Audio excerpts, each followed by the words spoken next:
L'attente a été longue. Mais le tandem franco-allemand a fini par sortir de son confinement. Bonjour à toutes et tous. Angela Merkel s'approche pour s'afficher aux côtés du président français. Malgré la distance, le symbole est là. Ja, meine Damen und Herren, Et les annonces aussi vont surprendre.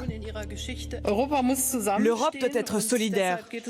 C'est pourquoi il s'agit d'avoir une reprise économique rapide et c'est pourquoi nous voulons mettre en place un fonds temporaire de 500 milliards d'euros.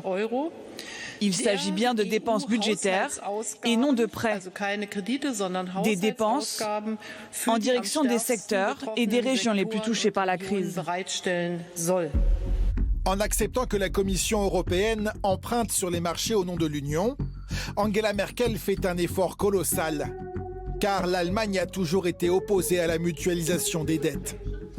Malgré les critiques dans son propre pays, la chancelière fait donc un grand pas vers Emmanuel Macron, vers une Europe plus solidaire, plus unifiée. L'Europe, il faut bien le dire et avoir cette lucidité, a été sans doute mise en défaut au début de cette crise. D'abord parce que la compétence sanitaire n'est pas une compétence communautaire, et donc nous ne devons pas demander à l'Union européenne ce qui n'est pas de sa compétence. Aussi parce qu'il y a eu des réflexes nationalistes, en particulier sur la gestion des frontières, y compris à l'intérieur de l'espace Schengen. Et nous devons à cet égard tirer toutes les leçons de cette pandémie. Pointer du doigt par exemple la Pologne, qui a totalement fermé ses frontières dès le milieu du mois de mars et durant toute la crise, bloquant ainsi passagers et marchandises. En fait, avec cette pandémie de coronavirus, c'est l'Europe qui est tombée en panne. Ni Bruxelles, ni aucun autre pays n'a pris la main pour coordonner une réponse européenne. Pourtant, ponctuellement, les Européens se sont entraidés.